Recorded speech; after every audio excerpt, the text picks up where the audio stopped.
So just to introduce Jim very briefly for you, he's one of Ireland's leading horticulturalists. He's been adopting biological agriculture with a strong commercial focus on supplying a range of retail and food service outlets. He's a renowned organic vegetable grower who trains people to become growers themselves, and he's based on about, I think it's about 16 acres in Bridgetown in Killaloe in County Clare. He also runs Knott's popular organic market gardening and introduction to market gardening courses. And his topic for today is observations of biological farming practices in the 2020 cropping year. So enjoy this and come back to us then live with Jim in about 40 minutes. Thank you, Ella. Good afternoon, everybody. And I suppose I want to say welcome to everybody. Welcome to the people that are looking in from overseas.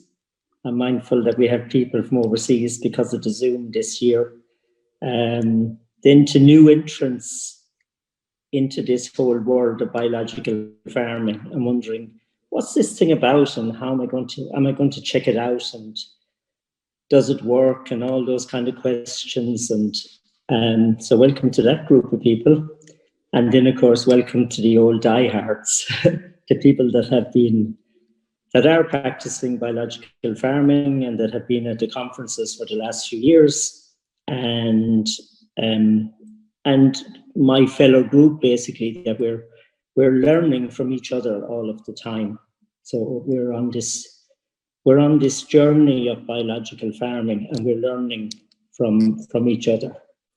So it's a fascinating subject. There is no question about it. It's a fascinating subject. And sometimes people ask me, why do you bother with biological farming? You're already an organic grower, growing away there on a small acreage, growing market garden crops. And why bother with biological farming? And it's a very empowering aspect to be involved in, or a very empowering pursuit, because what happens is it's primarily farmer-led, and the farmer is gleaning this knowledge from all over the world and then coming along and using it on his own farm. And the beauty about it is that you can actually acquire some knowledge, or you can chat with other farmers or whatever, and then you can go home, you can try it on a small scale, and you can see, does it work? And then once you have success with one particular aspect of it, it kind of leads you on to the next part of the puzzle. So that's the beauty about it. I often say it's a lifelong learning process where you're all the time gaining this knowledge. And what some people say to me is, they say, it's kind of real farming. It's you're going out there, you're observing, you're tweaking. There's kind of a fascination with nature. There's a fascination with life cycles. There's all this sort of stuff going on. And as you get more au fait with it, and as you have results, it begins to hum. It's a bit like anything that you do, when you start to learn first to drive and you think, I'll never get the hang of this. And then suddenly you get kind of in the sync of it, how it actually all works, and you're doing it effortlessly after a while. It's the same process that happens with biological farming. So it's an absolutely brilliant subject. Another key aspect of it is it increases profitability. And with the other speakers we'll have at this conference, it'll come through from Gabe Brown, from various other farmers. You'll hear it increases my profitability.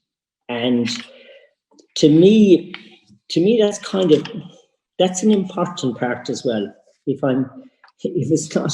it doesn't make sense and I'm not making more money, or if I'm not making my money easier, then I won't say I'd lose interest in it, but it's attractive.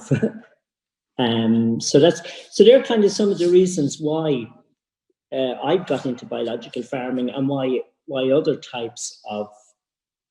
farmers have got into biological farming. So I have a series of slides, and what I want to do is I want to show the slides, and I want to show how my mind works in any given year around biological farming.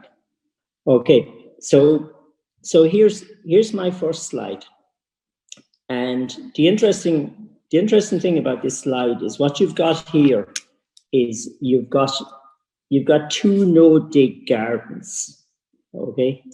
And in the foreground, what you can see quite clearly is the plants are planted through black plastic. And it's a very simple method of having a no-dig garden. And basically what has happened is it was a bit of grassland, silage was rolled out, an old bale of silage was rolled out on it, and some black plastic was put on the silage, and then a variety of plants. Now, it looks like it's predominantly flowers, but it's not only flowers. There's vegetables and flowers in this plot. And they were planted through the black plastic, and hey presto, away they went, and they grew quite happily. The vegetables in this plot, they tend to be superb in flavor, and they're superb in yield, and they grow by and large pest and disease free. That's what happens in this no-dig plot, year on year out. It's something that I'm trialing, and that tells a very interesting story, because one of the first concepts of biological farming is that if we can maintain the health and the soil biology, our crops will grow very well, have a good yield, and go along relatively pest and disease free. So that's one of the concepts. In the second part of the slide, you see that kind of, it's crop protection fleece. And beyond that then is actually a second no-dig garden just in front of the polytunnels. And this one it's year 2. So basically what has happened is it's very similar to the method Richard Perkins was describing. So basically what you've got is you've got beds that are 75 centimeters wide. You've got pats that are 50 centimeters wide. And onto the beds, you've got put some compost, and you've put another type of composted material that's actually weed-free. And this particular method is advocated widely in vegetable gardening around the world now as a no-dig method of market gardening with a high production output and a high financial return from a small area ground. The interesting thing again is it's in the second year, and I've used a slightly different method to the silage. What I've done is I've grown a wider variety of crops, and I can say to you that I had good yields, low pressure from weeds and pests, and once it was established, its maintenance was minimal. So we had virtually no hoeing, we had no hand weeding, and it just sailed along as a garden. Interestingly enough, as a point, underneath the fleece was a crop of potatoes. The bed is 75 centimeters wide. In length, it's 15 meters. And this bed of potatoes yielded 100 kilos of saleable potatoes. So the yield is quite incredible. And the interesting thing is that these two little gardens, and I have another one or two no-dig gardens that I'm experimenting with and trialing. The interesting thing about these two gardens is that they're always coming back to remind me that as farmers in our tillage and in the traditional practices that we did around tilling, ploughing, harrowing, all those kind of practices, what we're being told now by the leading experts around the world is that in some instances what we were doing was we were destroying the soil biology. And by destroying the soil biology, we were actually making more problems for ourselves. And that we were all the time playing catch up. So in my whole biological approach, I'm thinking minimum disturbance, and I'm thinking of the success I have with these no-dig gardens. But then I'm a practical farmer, and I have to grow 2 acres of vegetables on a field scale, and I wouldn't have this level of inputs that I put into these little no-dig gardens. So I kind of have to get on with ploughing, or not necessarily ploughing, but with harrowing and making drills and all that kind of stuff. So here I am as a farmer, I'm trying to balance the two, and I'm coming along and I'm saying, I know the benefits of no-dig, and I want to transition my garden towards as minimal a cultivation as possible in order to have a very good outcome. And it's all the time coloring my perspective on how I farm, and I'll be constantly referring to that as I go through the various slides. Okay, next slide, please. So this is a crop of spinach and coriander, and in a polytunnel. So what I can say to you about this particular tunnel, and it was taken about 4 or 5 weeks ago, and today it's yielding very, very good crops. It's yielding about 75 grams per plant per cut in spinach, for instance. So a very, very healthy yield. So in this tunnel, what I have minimal cultivation.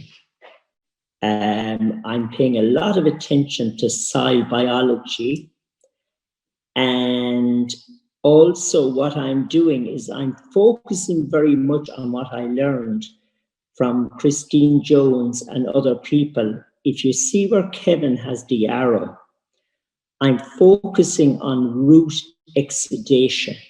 So basically what I want to happen is I want all these crops are transplanted. I want to put the crops into the ground, and after 4 or 5 days, I want to dig up one plant with my hand, and I want to observe that the roots are moving out in all directions. They're moving downwards, they're moving out. And then after another few days, I want to observe that there is dreadlocks on the root, that basically you have this kind of attachment of minute particles of soil onto the roots, and you have these fuzzy roots. Various people around the world, if you have root exudation, and you will have healthy crop, you will have flavorsome crops, and you will minimal disease and pest pressure. it is my experience that the more I build this biology and the more root exudation I have, the less pressure I have from pests and diseases. It's not the only cure-all, but it's a key factor in my whole story. The other point I will make about this tunnel of crop is that there's no MIPEX, there's no ground cover, and there's virtually no hand weeding. And the story around biological farming is that you move away from hand weeding. That's a key part. And if any organic grower is listening to this talk, they will immediately go bingo, because hand weeding is not particularly a nice job. And if you're paying labor, it's extremely expensive to hand weed crops. And to the point of view that if you have a weed pressure in your hand weeding crops, the crop could actually become unprofitable. So, so it's a key point. So here in this slide, I have minimal cultivation, and no dig.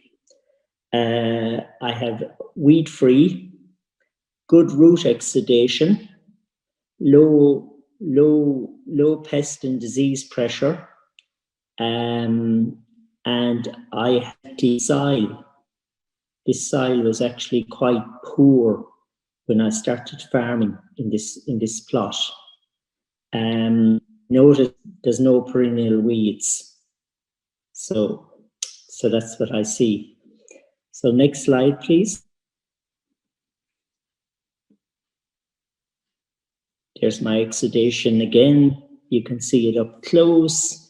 They're dreadlocks basically, Bob Marley. Okay, next slide, please, Kevin. Wow. Ouch. Ouch, ouch, ouch. So that's my field garden. Oh, not so good. Good. So in 2019, I had half an acre of potatoes growing in this plot. And it was a very nice crop. And it yielded very well. And we had got a good return. We got between €3 and €1.50 on a sliding scale as the season moved on per kilo. So great return, great yield, lovely crop. And what happened, if I reflect back on the year from a biological perspective, what happened was that I'm talking about 2019 now. It started to rain kind of early autumn, and a lot of tillage farmers listening in now will have had this experience. It began to rain in the autumn, and there was really it was a stop-start year for harvesting, and from there on in for harvesting field crops. And we came along then, and we moved along, and I was all the time aware I have to get my potatoes out of the ground, because we dig them in one day in bulk. And so I was all the time aware that I had to get the potatoes out of the ground. Coupled with that in an organic system is that you have to wait until the potato has sufficient skin in order to store them. And in an organic system, it can take quite a long time for them to form a skin. So I was waiting for skin to form and sufficient skin to form for storage. And it was kind of wet and mild, the autumn. So they were even slower to form the skin. If it was cold and dry, they would be quicker. So I waited and waited, and there was only one window. There was a window opportunity to dig the potatoes the Halloween weekend in 2019 on the bank holiday Monday. And so basically 8 other people and myself spun them out by horse, by digger, and it is to pick them by hand, because we only have half an acre. So we dig them by hand, and we pick our potatoes. So it's a great day. It's a very, I don't know what the word is, celebration. It's hard work, but it's a celebration. So it's a great day. And what happened in the course of the day was we have a tractor and trailer, of course, and the system is that people, I spin out a row with the horses and with the spinner, and then we come along with a series of buckets, and we spread out down along the drill, and all 9 of us, and we all pick a section, or maybe 2 people together picking a section. And then we leave all the buckets full, and somebody then drives down with the tractor and trailer, and we put the potatoes into the trailer loose. So we've got a few trailers on hand. So we're filling trailers as the day. That's our system goes. What is happening? So that was fine. We got our potatoes out. It was a Saturday. Sunday we don't work. And I went back with my intern, Lena. And what we did was we springtime harrowed the half acre and picked up any potatoes that we had missed.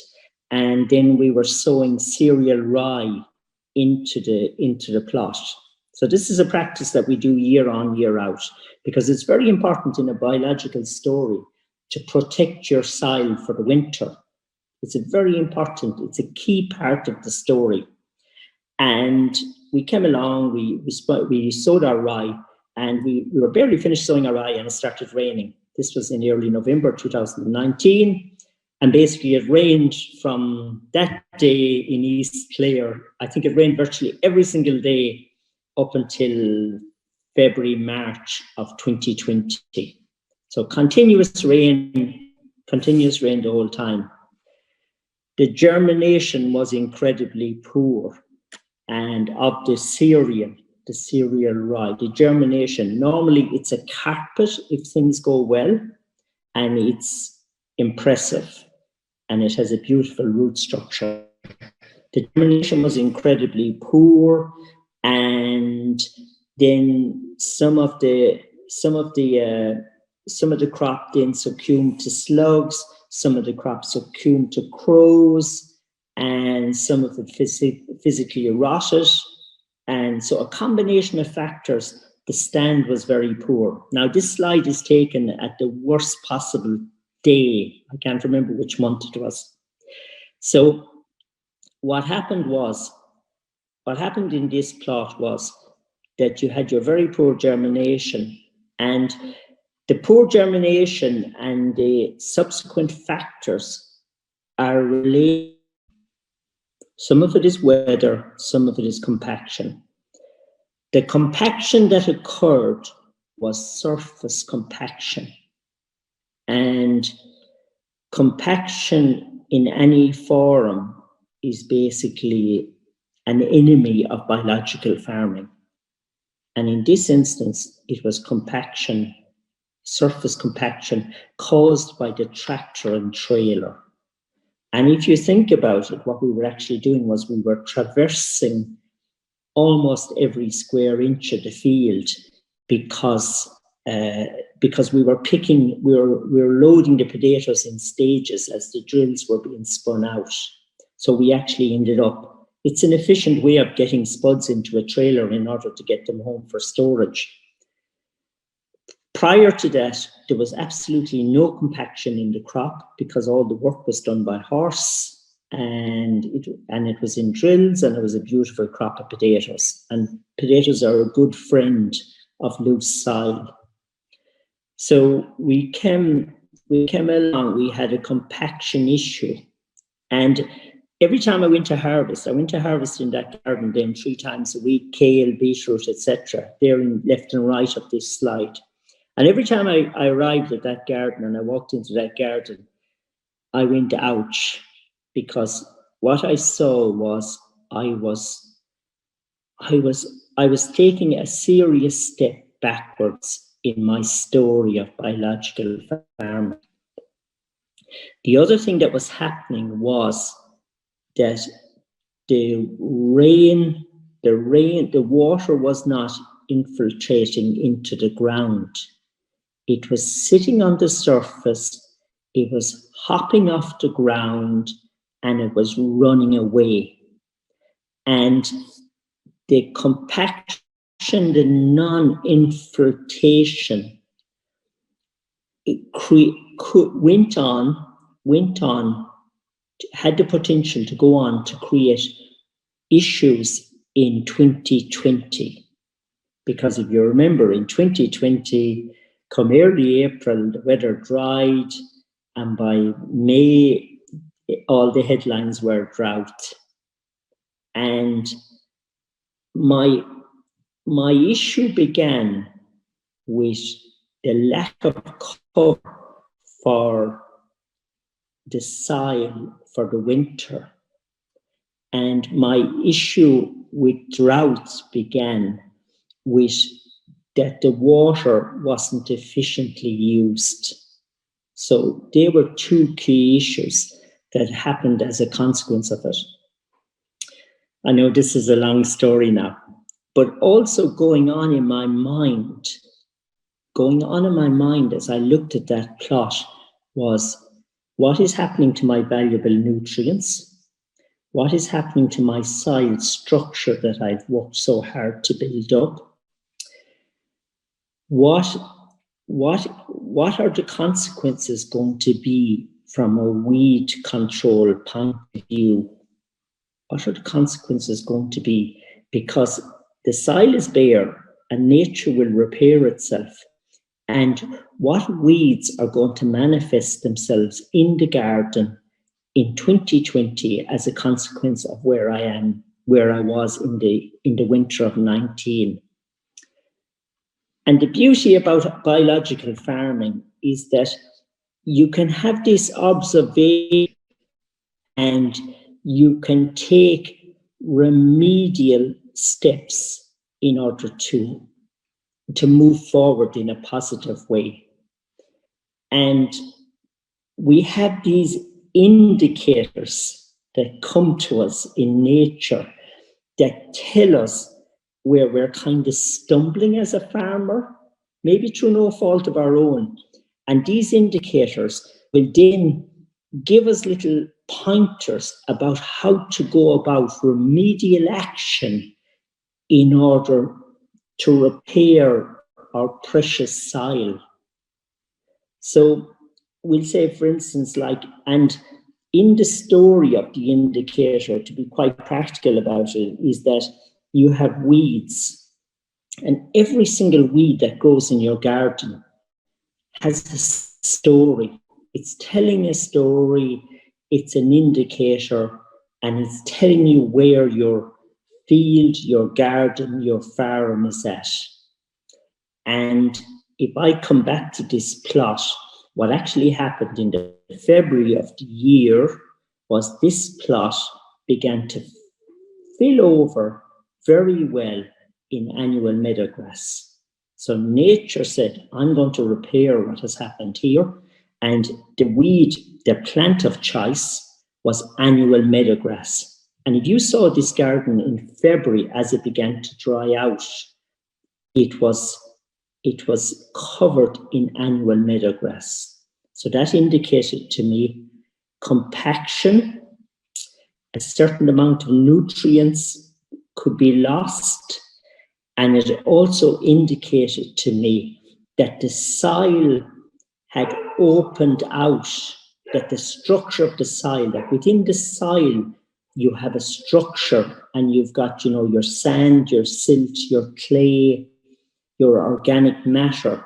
And when you get annual meadowgrass, what happens is that, what I often describe is that the cream comes to the surface. It's this silty material. And that silty material is an integral part to the health and the fertility of your soil. And suddenly, this silt has come to the top. It's growing annual meadowgrass, and what you're getting is you're getting an overall depletion of nutrients in your soil. So totally, what could I say? I won't say avoidable, but it's something to be very conscious of. Okay, so maybe we'll have the next slide. It's time for a positive slide now. So here we have the next slide. Same plot, 2020. So I have two slides the same now to give a view. So same plot. It's exactly where the potatoes were 2020. Okay. So how did I come out of what you saw previously? Okay. So I'll tell you a few key points. One point is that if I had the ground was surface compacted, not deeply compacted, surface compacted. It was covered in annual meadowgrass. And if I had gone onto the ground too early in the spring of 2020, and basically I had sort of gone in aggressively with a plow, and I had plowed ground up, and it had come up in big spades, in big kind of awkward spades of soil that would dry out and become like concrete. The soil would probably, by that particular type of damage I would do to the soil structure, this particular plot would probably produce a lot of Sherlock weeds. That would be the consequence of that action.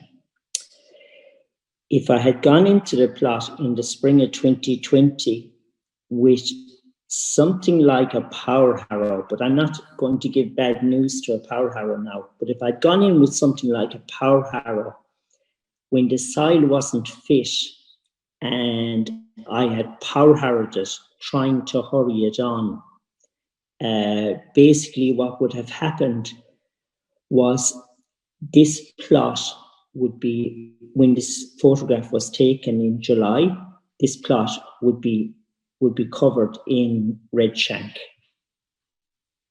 or fat hen, but particularly a red shank.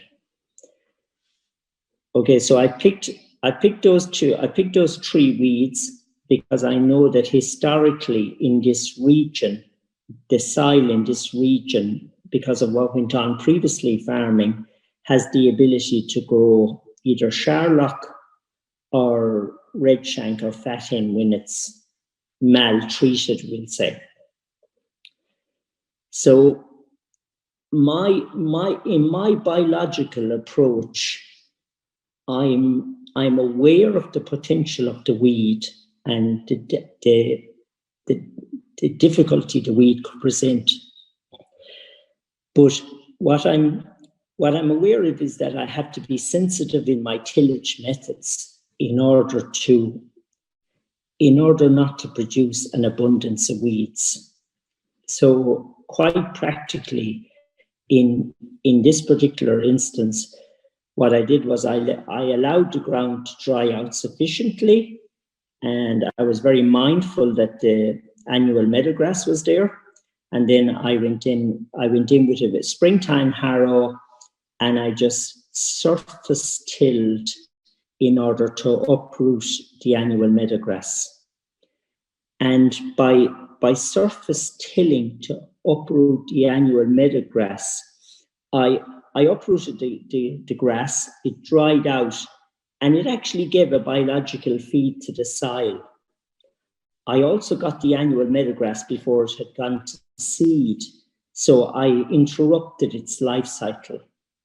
And basically what I did was I nurtured this plot along in a biological fashion to bring it back to the health of where it was. And I I had nothing fancy out of a bottle. What I had was, I had timely cultivations. I had very, very good quality compost. And I also had an amendment program of various nutrients such as boron and sulfur that I know that this garden is lacking. So there's my biological story around the soil. So basically I'm coming along and I'm carefully nurturing it back to the health of where it was when the potatoes were there. Going hand in hand with that is that I must produce healthy plants. All these plants, all these brassica plants are grown in the nursery here at home.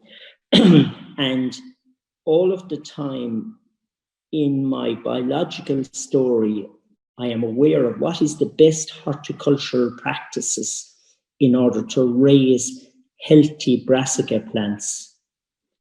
Because tied in with the biological story is healthy plants, healthy soil. Okay? So next slide, Kevin, please. So that's an overview of how it looked, and you can see the vibrancy from the crop. And so what I can tell you about this crop is that it got virtually no hand weeding, incidental hand weeding, cosmetic. It got a couple of hoeings, and then it got a type of hoeing, earthing up with the horses. Okay. Tied in to the biological story is that if you have healthy soil, healthy plants, good, strong horticultural old-fashioned principles, you will power on with a minimal of pests and diseases. And you see, the funny thing is that if the soil is biologically strong, it won't grow weeds. It'll actually put its energy into growing crops, you know? Yeah. Okay, next slide, please. So that's this year's crop of potatoes, 2020. So you can see that it's moved over in a rotation fashion over across the garden. And of course, the reason why I put in that slide, it's a nice photograph, but the reason why I put in that slide was when you're on this biological journey, there's no such thing as arriving and patting yourself on the back and saying, I've arrived. That doesn't happen. What happens is that you get another nugget of information somehow or another from somebody, and you get another nugget of information, and that leads you on in the next part of the investigation. That's actually what happens in biological. It's a lifelong learning process. Fascinating subject, lifelong learning. And lots of people come into the garden and admire this crop of potatoes. And it was a nice crop of potatoes. But actually, the thing that interested me about this crop of potatoes was that if we could see quite clearly underneath the foliage, there's some chickweed. Not too bad now, but there is some chickweed. And in the biological story, what we're always interested in is we're always interested in the uptake of nutrients. What we want to do is we want to apply the nutrients. And as some people would know, I'm a total advocate of good quality compost, the benefits of good quality compost. So we want to apply good quality compost. We want to understand what's happening from a minor nutrient point of view and amend if need be. And then we want the soil to be functioning in such a way as that it will take up the nutrients and make maximum use of them. And no more than the weed, I am always observing what's happening with the nutrients. And in the instance of this potato crop, what happened was we put on our nutrients, and because of the drought, with no irrigation in this field, because of the drought, particularly the N was put on hold by the soil and by the soil biology. There was just not sufficient moisture there to activate it, to get it to come. It was functioning and it was growing the potato crop. And what happened was, just before the potatoes filled in, when the rain arrived, because the rain did arrive in June or July, when the rain arrived, what we got a flush of uptake and availability of N. And my interest is that I'm kind of looking, I'm always looking and saying, what's happening to N? Is there enough P? Is there enough K? What's going on in this dance of nutrients? And okay, I couldn't have avoided it in that situation, but we'll say in this story, in this crop of potatoes, I use compost and I use some chicken pellets in order to grow the crop. And chicken pellets have quite a good bit of N in them. So I'm thinking, okay, next year, if I am going to use some kind of a pelleted chicken pellet or something like that, I might use one that's calmer on N. So all the time it's going on. And it's the same in the polytunnels. I'm constantly looking and saying, excess N, lack of N, what's happening with the P, what's happening with the K. So it's a key part of the story. In conclusion, so back again to the first slide. So you can imagine, there I am farming away in polytunnels and farming in the open field. It's 2 acres of vegetables, which I'm going to say low inputs would probably be correct. And when I think about low inputs, an interesting thing that we found out this year, my son was working here with me, is that in the 2 acres of outdoor vegetables, from the beginning of April until mid-September, we invested 10 hours of labor per acre per week. That includes raising the plants, planting the plants by hand, because we're on such a small scale that we don't have a tractor planter. Planting the plants by hand, our weed control program, if you like to say our pest control program, our biological approaches, and harvesting. So 10 hours per acre per week from the beginning of April until mid-September, and then it decreased drastically because now it's just a couple of hours harvesting per week. Tied in with biological farming is that your labor input decreases. And if your labor input decreases, your costs of production decrease and your profit increases, tied in.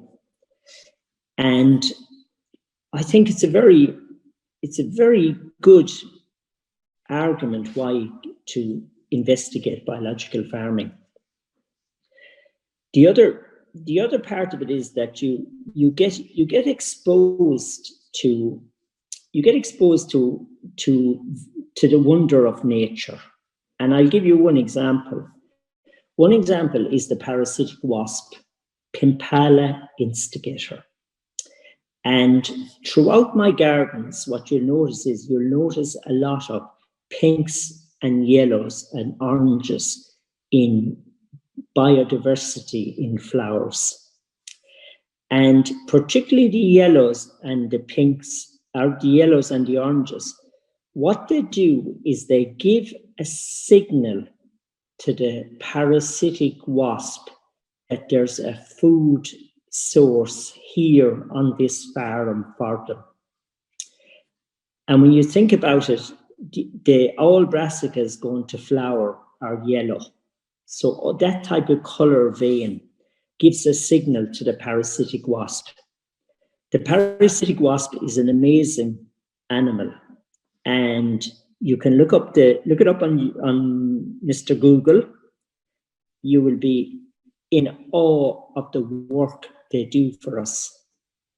And I can say to you that from the time I started this whole biological story, I parked the organic insecticide for controlling the cabbage white butterfly.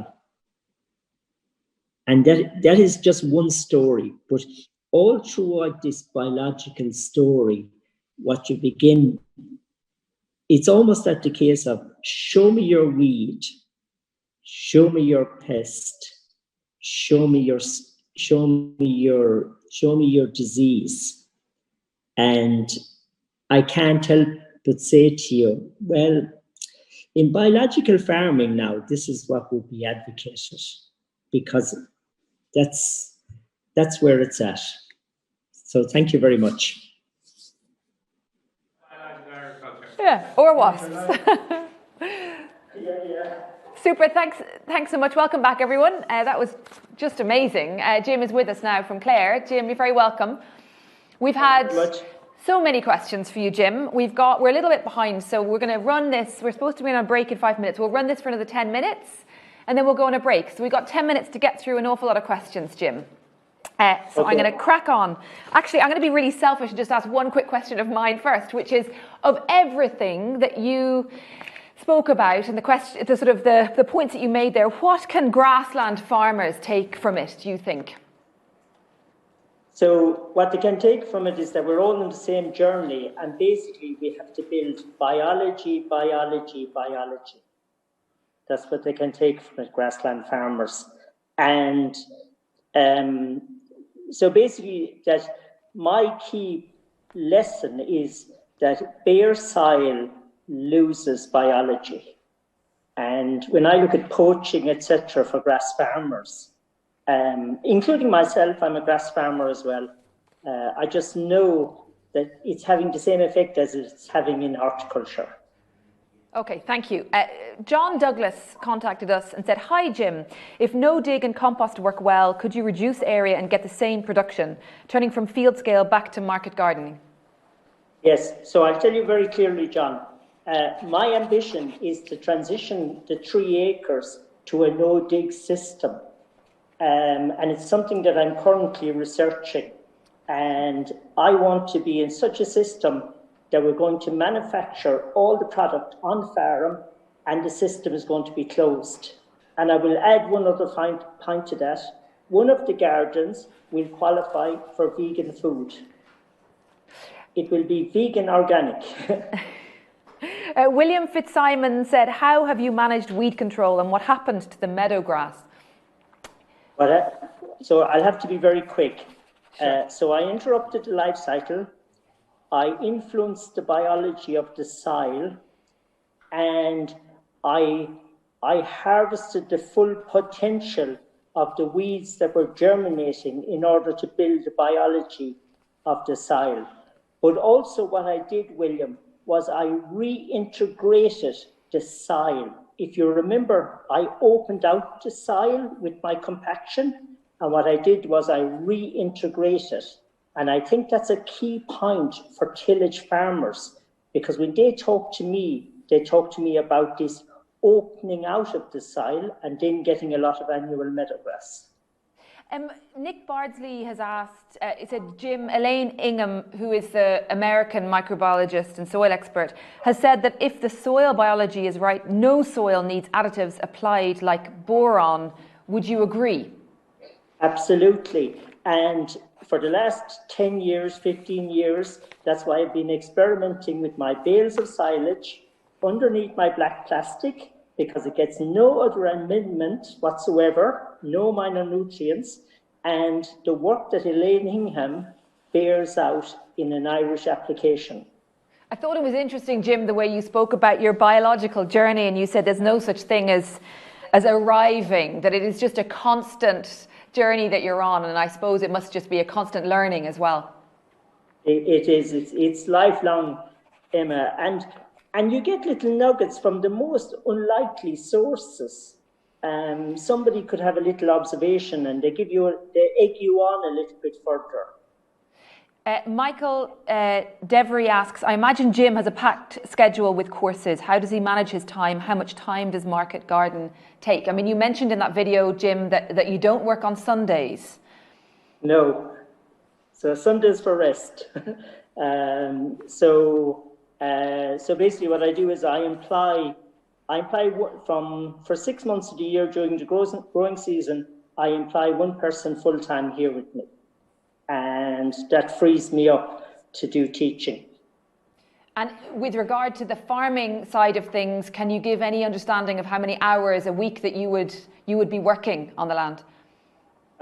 So in the horticulture, I work from 8 a.m. in the morning until 5 p.m. in the evening, and that would include the teaching. And then for my other activities agriculturally is spent with my 4-year-old grandson, walking around, foddering cattle, and just enjoying ourselves. That's fantastic. Andreas Condell asks, hi Jim, talking about the compaction, do you think some of the compaction was caused by raindrops? Yes, as good question, Andreas, as a consequence of the bare soil. Totally correct, the observation. Anonymous, how would Jim suggest tackling couch grass on a hectare basis?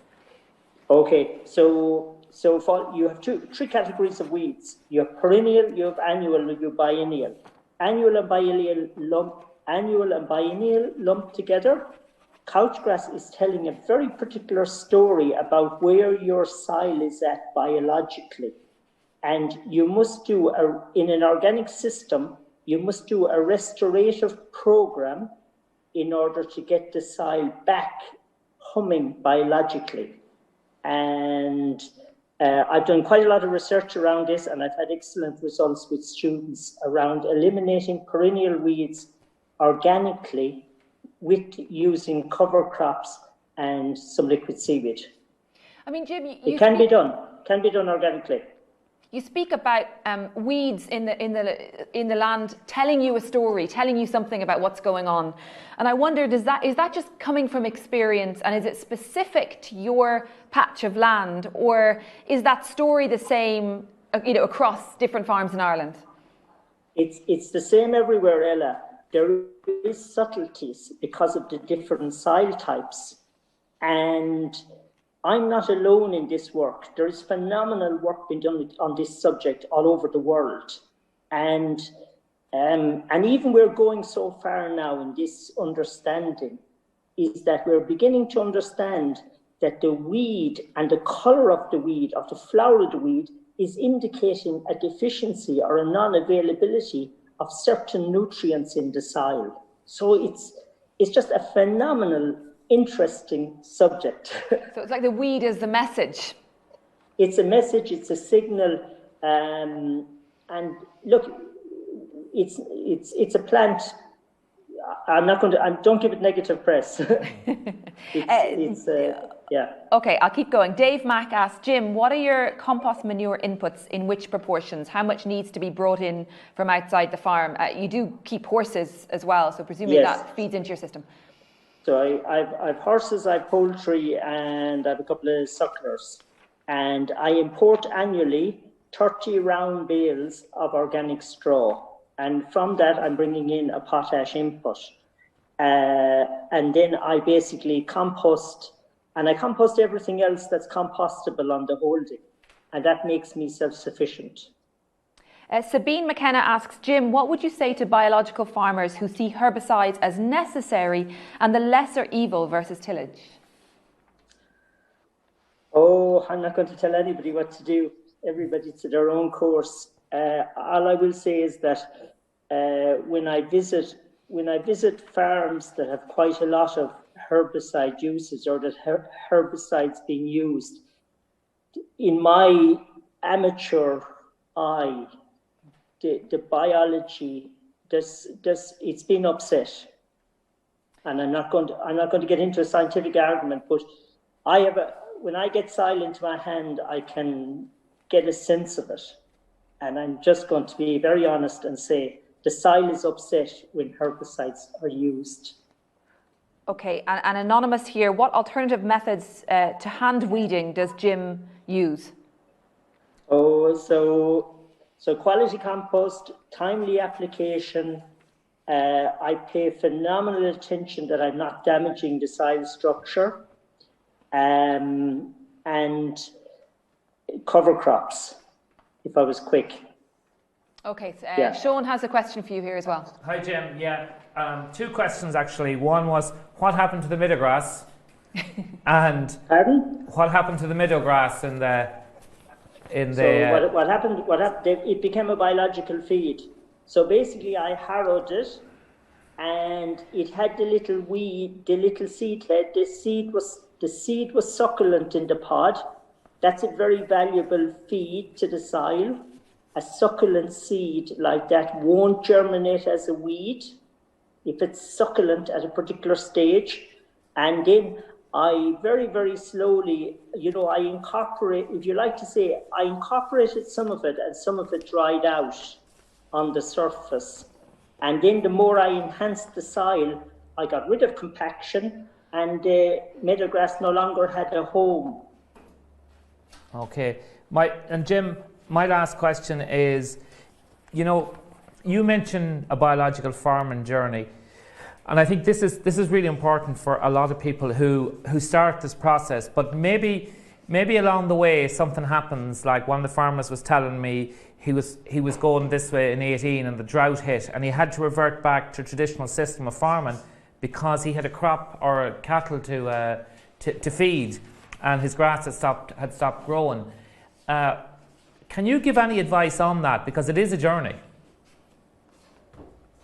Yeah, it is. Well, one of the things I would say is make small changes and note the improvements.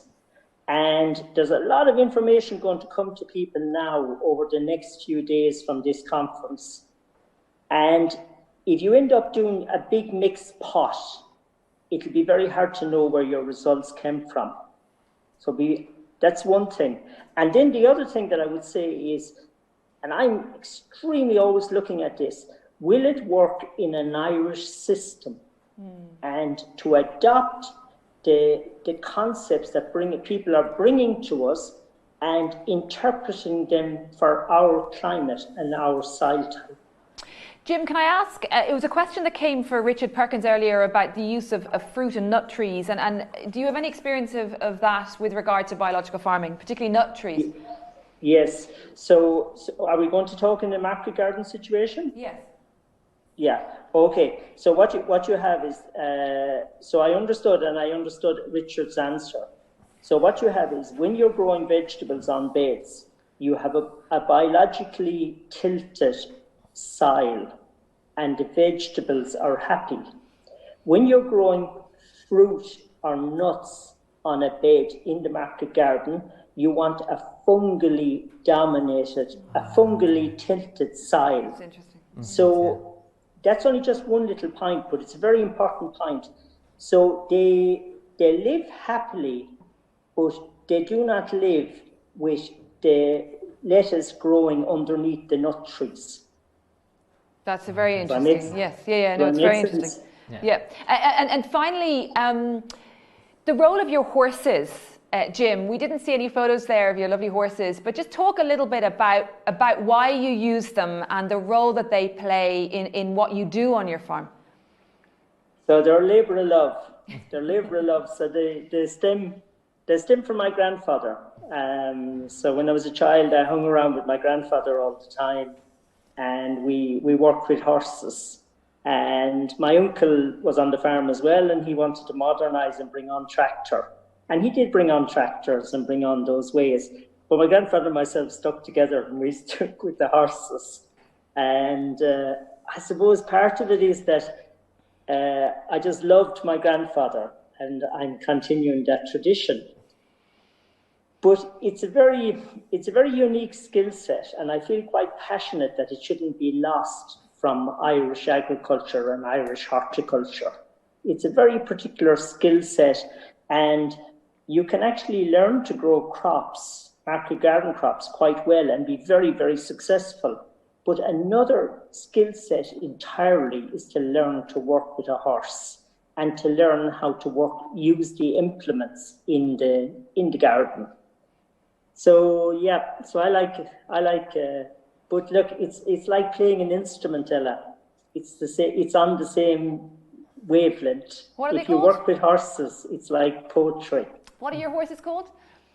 So the big one is Qualité. So it should really be Qualité, because they were born in France. They were imported from France. Qualité and Keoba. And so basically, they were born in a Q year. That's how you know what age they are. And they're 17 years old. Fantastic. So they came in 15 years ago in a lorry in France. Fantastic. Yeah. And one final question to bring it around from the first question I put to you about grassland farmers. I mean, you talk about this biological journey, and if they wanted to start on that journey, but within the system that they are in, what would be the one or two simple things that they could do? So are we talking about grassland farmers now? Yes. Okay, so what I would do is, and actually going out of this conference, I'll be doing it as well. So I would study very carefully the systems being presented by Greg Judy, all those people. Okay, I would study their systems very carefully, and I would understand what's happening fundamentally with their farms, as if I was visiting their farms individually. And then I would take a very quick, fresh look at my own farm, my soil type, etc. And I would discover what systems that they're using I could implement onto my farm. And we'll say some of the systems they put forward is going to work in wet East Clare, where you produce a lot of rushes on a hill farm. And then what I would do then is I would talk to the old people, and I would go to the old people that are out wintering animals, and I would converse with them and get to understand the nuances that they imply with out wintering animals. And they will then go on to tell you about spring grazing, summer grazing, and I would learn from that older generation. Well, that's a lovely thought to end on, Jim. Thank you so much for your time and for answering all those questions so well. And congratulations, I know you won the People's Choice Farming for Nature Award this year. You're highly regarded, and thank you very much for your time this evening. And we're going to be back with everyone at 6:05 with Joel Williams. So take a 10-minute break and join us then. But thank you so much, Jim.